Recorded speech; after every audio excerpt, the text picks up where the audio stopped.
नमस्कार, business plus टेलिभिजनको news bulletin business टुडेमा स्वागत छ। म जीवन खड्का। सुरुमा हेडलाइन्स।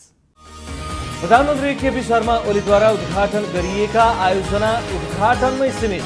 योजना कार्यान्वयन र निर्माण कार्य वर्षौंदेखि अल्पत्र, डिपिआरमै अल्झियो आयोजना।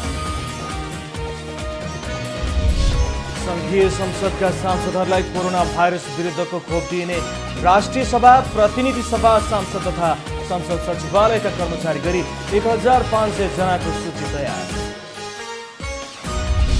मापदण्ड विपरीत सञ्चालन गरिएका क्रसरका कारण प्राकृतिक स्रोतको दोहन तीव्र। मानव बस्ती जोखिममा परे पनि नियन्त्रण गर्नतर्फ स्थानीय निकाय तथा प्रशासन मौन। विभिन्न 50वटा मापदण्ड निर्धारण गरी होटलहरूको अनुगमन। एक पटक स्तर निर्धारण भएका होटलले 1 वर्षसम्म मान्यता पाउने।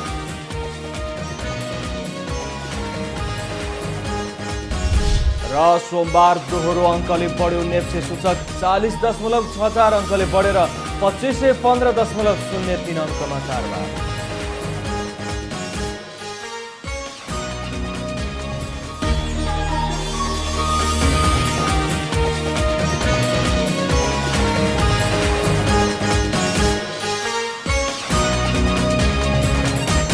बिजनेस टुडेको सुरुमा 2 वर्ष अघि प्रधानमन्त्री केपी शर्मा ओलीले उद्घाटन गर्नुभएको मेडिकल कलेजको पूर्वाधार आयोजना अलपत्र सम्बन्धी समाचार। सम्माननीय प्रधानमन्त्री केपी शर्मा ओली हरेक दिन नयाँ कुराको उद्घाटन गरेर हिँडिरहेको देख्दा सबै दङ्ग छन्। तर प्रधानमन्त्री ओलीले 2 वर्ष अघि लुम्बिनी प्रदेशको रूपन्देहीमा उद्घाटन गर्नुभएको मेडिकल कलेजको पूर्वाधारका काम अझै अगाडि बढ्न नसक्दा रूपन्देहीवासी निराश भएका छन्। एक रिपोर्ट। प्रधानमन्त्री केपी शर्मा ओलीले रूपन्देहीको तिलोत्तमा नगरपालिकामा प्रदेश स्तरीय मेडिकल कलेज खोल्न 2075 साल चैत्र 8 गते कलेज र पूर्वाधार विकास आयोजना कार्यालयको उद्घाटन गर्नुभयो। सोही उद्घाटन समारोहमा रूपन्देहीका जनप्रतिनिधि तथा तत्कालीन र हालका पनि अर्थमन्त्री विष्णु पौडेलले प्रधानमन्त्री ओलीकै कार्यकालमा मेडिकल कलेजको उद्घाटन गर्ने प्रतिबद्धता जनाउनु भएको थियो। कार्यालय उद्घाटन मात्रै होइन, स्वयं तपाईँको कार्यकालमा यो मेडिकल कलेजको निर्माण कार्य सम्पन्न हुनेछ र मेडिकल कलेजको उद्घाटन गर्नका लागि तपाईँलाई प्रमुख अतिथिको रूपमा आमन्त्रण गर्न हामी अहिले नै समय बुकिङ गर्न चाहन्छौँ। यहाँका जनताका तर्फबाट म यो पनि यस अवसरमा राख्न चाहन्छु र यस हिसाबले द्रुत गतिमा, तीव्र गतिमा यो मेडिकल कलेजको स्थापनाको काम सम्पन्न हुनेछ। गत आर्थिक वर्षमा सरकारले 10 करोड बजेट विनियोजन गरेर काम अघि बढायो, तर पूर्वाधार निर्माणको शिलान्यास कहिले हुने भन्ने टुङ्गो छैन। गत वर्ष गुरु योजना स्वीकृत भएको छ। यस्तै वातावरण प्रभाव मूल्याङ्कनको प्रतिवेदन वन मन्त्रालयले स्वीकृत गरिसकेको भए पनि डिपिआरमै आयोजना अल्झिएको छ। सार्वजनिक खरिद ऐनले व्यवस्था गरेको सबै प्रक्रिया पूरा गर्दा र कोभिडको महामारीमा पनि भएका काम हेर्दा आयोजनाको काममा ढिलाइ नभएको आयोजनाको दाबी छ।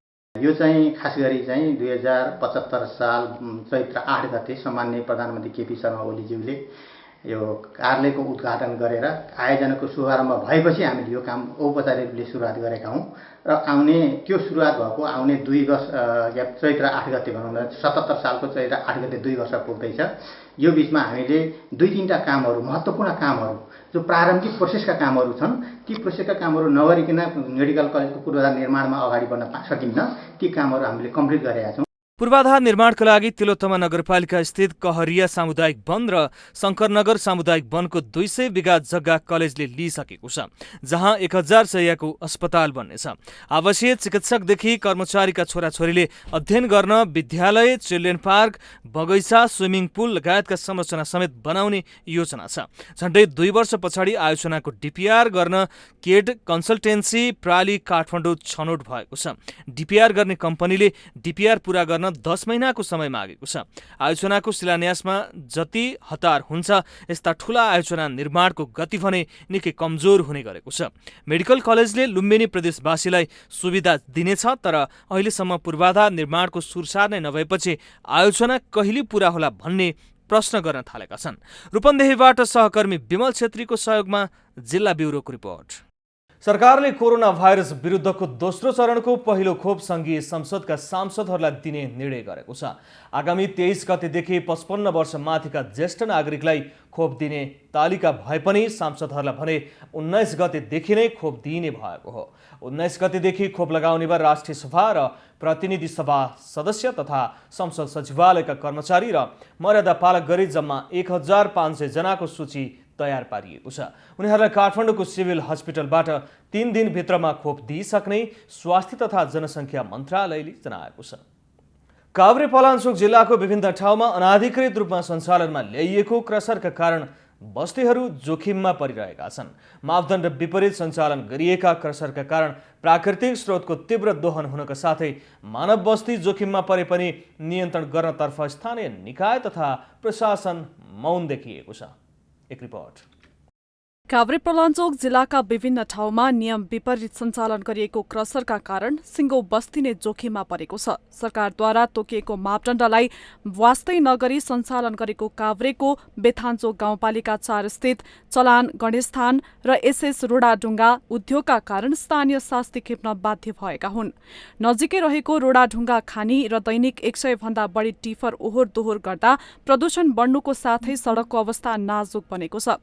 सरकारी जग्गा र स्थानीयको जग्गा अतिक्रमण गरेको क्रसर तथा ढुङ्गा खानी सञ्चालन गरेको स्थानीयहरूले बताएका छन्।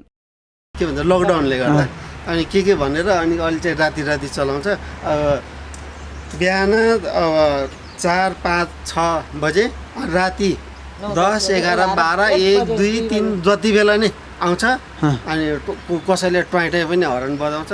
प्राय राम्रोसँग सुत्न चाहिँ पाउँदैन। अब हामीले हर्न निषेध गर न भन्यो भने तिमीहरूले के हो भनिहाल्छ। क्रसरका कारण खानेपानीका मुहान सुक्दै जानुका साथै पानी प्रदूषित हुँदै गएको छ भने कृषिजन्य उत्पादनमा पनि कमी आउन थालेको छ। क्रसर व्यवसायहरूले विरोधमा उत्रिएमा ज्यानै मार्ने धम्की दिने गरेको तर प्रशासन तथा स्थानीय निकाय मौन बस्ने गरेको स्थानीयले बताएका छन्। हामीलाई अब तपाईँको धेरै समस्याहरू धेरै नै भइरहेछ कि तब यहाँ खानेपानी भयो यहीँनिर होइन। अब बर्खा सिजनमा पानी खानै पाउँदैन हामीले कतिचोटि उनीहरूले प्रयास पनि गरेको। अब त्यो हामीले राम्रो गरिदिनु हामीलाई यस्तो अवस्थामा होइन। धेरै अब धमिलो पानी खाइरहनु भन्दा राम्रो पानी नै खाने भनेर माथि हामीले सानो इन्टेक पनि बनाएको थियो अनि गाविसबाट पैसा लिएर पनि। अनि त्यो पनि उनीहरू जबरजस्ती नै पुरेको भएर हामीलाई अब हेर्नु न कति क्षति छ। बारीतिर यस्तै क्षति भइरहेछ मेरो। अब बाढी पहिरो आउँछ भोलि पर्सि बर्खामा बारी सबै पुरिन्छ। कति कम्प्लेन गरे पनि उनीहरूले चाहिँ हामीलाई चाहिँ कस्तो नि अब थर्काएर हुन्छ कि के गरेर हुन्छ गरिदिन्छु चाहिँ भन्छ मुखले चाहिँ, तर कामले चाहिँ कहिले पनि गरिदिएको छैन अहिलेसम्म। खानेको मापदण्ड, सरकारी जग्गा अतिक्रमण र स्थानीयको गुनासो लगायतका विषयमा काभ्रेका प्रमुख जिल्ला अधिकारी शिवराम पोखरेलसँग बुझ्न खोज्दा गाउँपालिकासँग बुझ्नुस् भन्दै पन्छिनु भएको छ। बेथान्चोक गाउँपालिकाका अध्यक्ष प्रेमबहादुर तिमल सिन्हा भने खानेवालाले शक्तिको आडमा माथिदेखि नै सेटिङ गरेका कारण काम गर्न समस्या परेको बताउनुहुन्छ। घरेलु तथा साना उद्योगमा हालसम्म 33 वटा क्रसर तथा ढुङ्गा खाने दर्ता भएका छन्। यद्यपि दर्ता भएका अधिकांश उद्योगले मापदण्ड पालना गरेका छैनन् भने कतिपय क्रसर तथा ढुङ्गा खाने प्रशासनको आँखा छल्दै लुकीछिपी सञ्चालन भइरहेका छन्।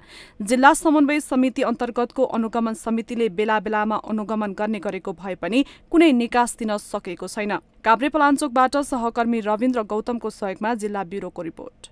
बिजनेस टुडेमा पालो भएको छ ब्रेकको।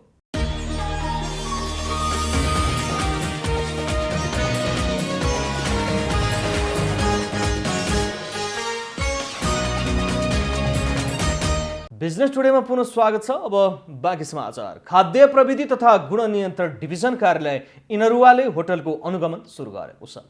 सुनसरीमा सञ्चालनमा रहेका होटलहरूको खाद्य स्वच्छन्दता आधारमा अनुगमन गरेर स्तर निर्धारण गर्न लागि हो। एक रिपोर्ट। खाद्य प्रविधि तथा गुण नियन्त्रण डिभिजन कार्यालय इनरुवाले होटल अनुगमन सुरु गरेको छ। अनुगमन पश्चात खाद्य प्रविधिले धरान उपमहानगरको समन्वयमा आइतबार र सोमबार धरानमा सञ्चालनमा रहेको होटलहरूको स्तर निर्धारण गर्नेछ।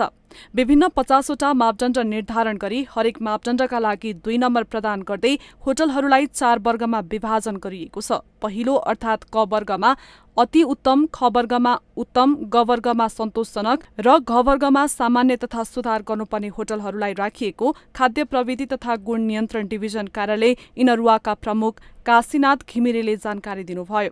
उहाँका अनुसार एकपटक स्तर निर्धारण भएको होटलले 1 वर्षसम्म मान्यता पाउनेछन्, तर सन्तोषजनक र सामान्य तथा सुधार गर्नुपर्ने होटलहरूले केही दिनमा सुधारको लागि जानकारी गराउन सक्ने घिमिरेको भनाइ छ।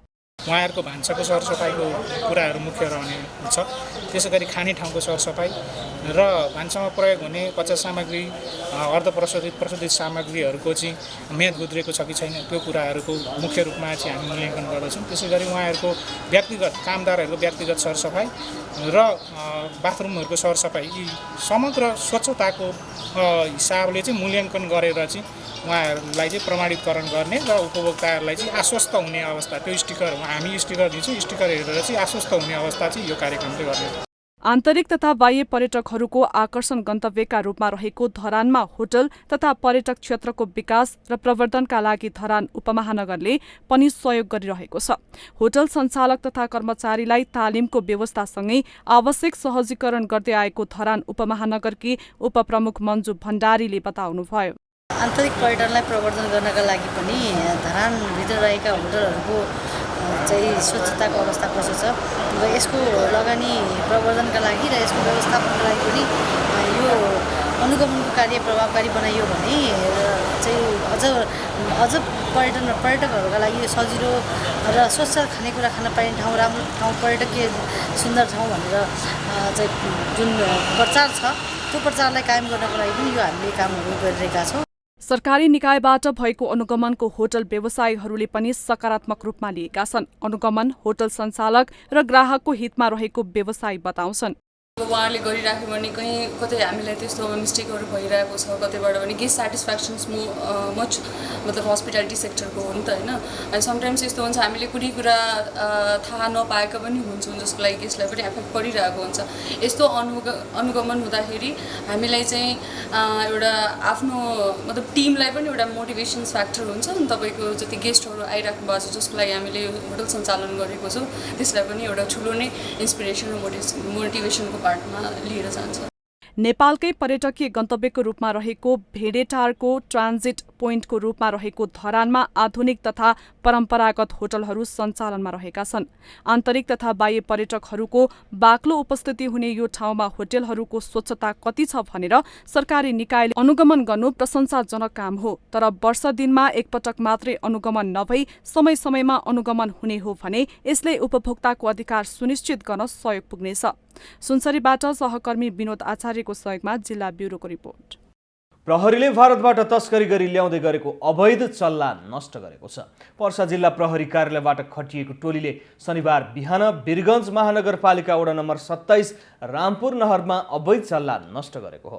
भारतबाट चोरी तस्करी गरी ल्याउँदै गरेको अवस्थामा 23 कार्टुनमा रहेको 2300 पिस कुखुराको चल्ला नियन्त्रणमा लिई नष्ट गरेको हो। आवश्यक कारबाहीको लागि पशु पंक्षी क्वारेन्टिन कार्यालय वीरगञ्ज पर्सा बुझाइ नष्ट गरिएको जिल्ला प्रहरी कार्यालय पर्साको प्रवक्ता मनोजित कुँवरले जानकारी दिनुभयो। जथाभावी खोला उत्खनन गर्दा गाउँ नै जोखिममा परेको भन्दै मोरङको केराबारी गाउँपालिकाका स्थानीयहरू यति बेला आक्रोशित बनेका छन्। गाउँमा सञ्चालित क्रसर उद्योगले मनपरी रूपमा खोला उत्खनन गर्दा गाउँ जोखिममा परेको भन्दै क्रसर उद्योग हटाउन माग राख्दै कडा आन्दोलनमा उत्रिएका छन्। एक रिपोर्ट। मोरङको केराबारी गाउँपालिकामा सञ्चालित शिवम एग्रिगेट इन्डस्ट्रिज र महादेव मिनरल इन्डस्ट्रिजले जथाभावी मापदण्ड विपरीत खदम खोला उत्खनन गर्न थालेपछि आमजुङी गाउँको करिब 500 घर परिवार जोखिममा परेको छ। गाउँ नै जोखिममा परेपछि स्थानीयहरूले उद्योगमा तोडफोड समेत गरेका छन्। स्थानीयले गाउँपालिकाका अध्यक्ष रोहित कार्के र क्रसर उद्योग सञ्चालक भीम पौडेल विरुद्ध चर्को नाराबाजी गर्दै प्रशासनको आडमा मापदण्ड विपरीत खोला उत्खनन गरेको आरोप समेत लगाए। हाम्रो चाहिँ आमजुङी सिँगै 500 घरधुरी बगाउने सम्भावना भइरहेको छ। आजभन्दा अगाडि मिसिनै यो खोलामा नलाग्दा पनि हामीले बर्खा लागेपछि बोका पतेर लुगा फाटा भाँडाकुँडा बोरामा हालेर बसेर बास बस्न बाध्य हुनु पर्थ्यो भने आजको धडी भनेको चाहिँ यहाँदेखि खोला खनेर चाहिँ गइरहेर खन्छन् भने उता छ खोला, यो खोला होइन। यो हामीहरूले टोकामा ढुङ्गा बोकेर जाली बाँधेर बनाएको एउटा आन्दोलन टोलवासीलाई सुरक्षा गरेको ठाउँ आज आएर चाहिँ उत्खनन गरेर पैसा कमाउने उद्देश्यमा चाहिँ यहाँका जनतालाई चाहिँ धुलो धुवा मात्रै खुवाउने एउटा कलबरदारी विकासका बारेमा बनेको छैन अहिलेसम्म। हाम्रो बालबच्चा कसरी पाल्नु? हामीलाई के भिड बाउडेले 500 घर दूरी छ, त्यहाँ जग्गा कति छ त मूल्याङ्कन गरेर उसले किन सबै खोलै बगाओस्? हामीलाई मतलब छैन। तर यो खोला त्यति गर्न सक्दैन भने यो खोला त्यसले पुर्नु। स्थानीयका अनुसार क्रसर उद्योगले मापदण्ड विपरीत 25 देखि 30 फिट गहिराईसम्म उत्खनन गरेकाले जोखिम बढेको भन्दै खोला पस्न नदिन चाँडो ड्याम निर्माण गरेर उत्खनन गरेको स्थानमा पुरिदिन माग गरेका छन्। गाउँलाई चाहिँ अस्थिरता बनाएर तपाईको चाहिँ गाउँको सिरानमा अथवा चाहिँ जताततै यो विथिति गर्ने अनि डम्पिङ खोलाबाट माल निकालेर चाहिँ मैले किनेको नम्बरी जग्गा भनेर राख्ने अनि त्यसैलाई चाहिँ दोहन गर्ने चाहिँ रोकिनु पर्यो र यो ठाउँमा चाहिँ तपाईको चाहिँ यो माथिदेखि जहाँदेखि खोलो छिर्न आँटेको छ त्यो ठाउँमा ड्याम हुनु पर्यो र यो खनिएको ठाउँ पुरिनु पर्यो। गाउँपालिकाकी उपाध्यक्ष तथा अनुगमन समितिका संयोजक शान्ति लिम्बू भुजेलले खोला उत्खननको विषयमा व्यवसायीहरूलाई पटक पटक सचेत गराउँदा समेत उत्खनन कार्य नरोकिएको जवाफ दिनुभयो। सरकारले खोला उत्खननको विषयमा कानून बनाए पनि कानूनको खिल्ली उडाउँदै क्रसर उद्योगहरूले मापदण्ड विपरीत खोला उत्खनन गर्दा पनि सम्बन्धित निकाय मौन बसेको देखिन्छ। खदम खोलामा आउने बाढीका कारण वर्षौंदेखि त्यस क्षेत्रमा स्थानीय त्रासमा जिउन बाध्य छन्। मोरङको केराबारी गाउँपालिका आमजुङीवासीका लागि वर्षातको समय रात बिताउन गाह्रो हुने गरेको छ। 2045 साल यता पटक पटक खोलाले धार परिवर्तन गरी गाउँमा पसेपछि त्रसित बनेका उनीहरू यति बेला छनै पीडामा छन्। तसर्थ क्रसर मापदण्ड विपरीत उत्खनन कार्य रोक्न सम्बन्धित पक्ष गम्भीर हुन जरुरी छ। सुनसरीबाट सहकर्मी बसन्त बान्तवाको सहयोगमा जिल्ला ब्युरोको रिपोर्ट। बिजनेस टुडेमा पालो भएको छ ब्रेकको।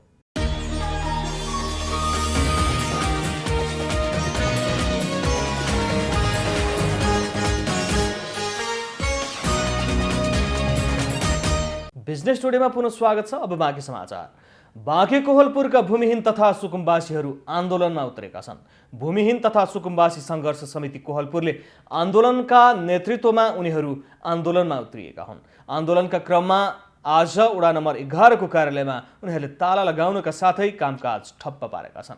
सर्वोच्च अदालतको निर्णय, संघीय मामिला तथा स्थानीय मन्त्रालयको निर्णय, पुनरावेदनको निर्णय कोहलपुर नगरपालिकाले नमानुन्जेलसम्म आन्दोलन निरन्तर जारी रहने सङ्घर्ष समिति संयोजक तिलकराज सिन्जापतिले बताउनुभयो।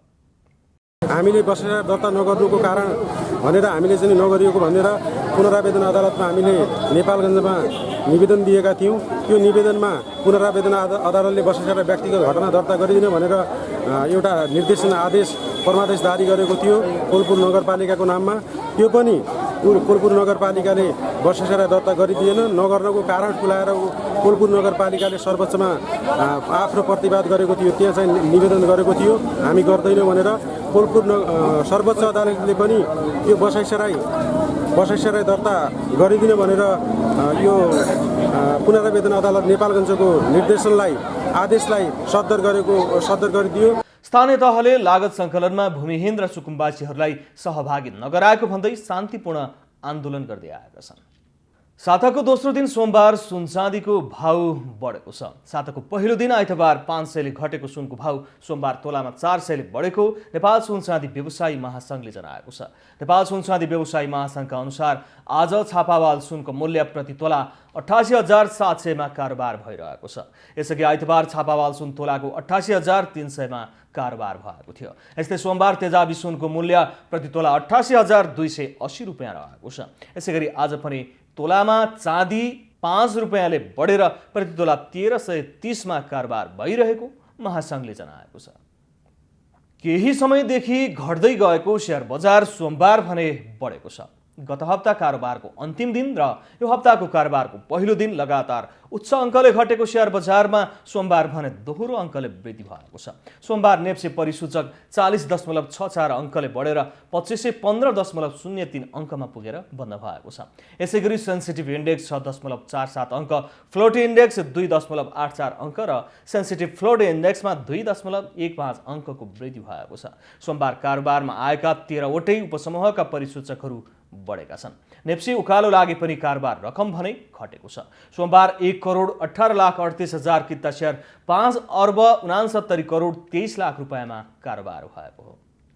बुलेटिनको अन्त्यमा अहिलेसम्मका हेडलाइन्स। प्रधानमन्त्री केपी शर्मा ओलीद्वारा उद्घाटन गरिएका आयोजना उद्घाटनमै सीमित, योजना कार्यान्वयन र निर्माण कार्य वर्षौंदेखि अल्पत्र, डिपिआरमै अल्झियो आयोजना। संघीय संसदका सांसदहरूलाई कोरोना भाइरस विरुद्धको खोप दिइने, राष्ट्रिय सभा, प्रतिनिधि सभा, सांसद तथा संसद सचिवालयका कर्मचारी गरी 1,500 जनाको सूची तयार।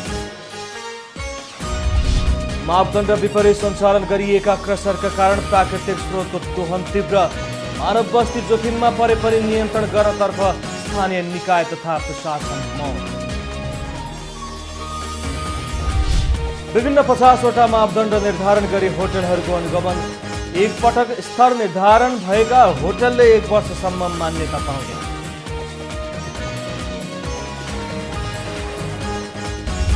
र सोमबार दोहोरो अङ्कले बढ्यो नेप्से सूचक, 40.64 अङ्कले बढेर 2515.03 अङ्कमा कारोबार।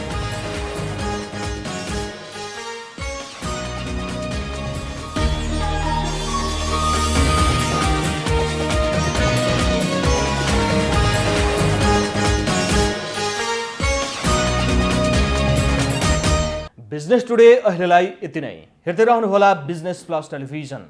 Business plus, business first. नमस्ते।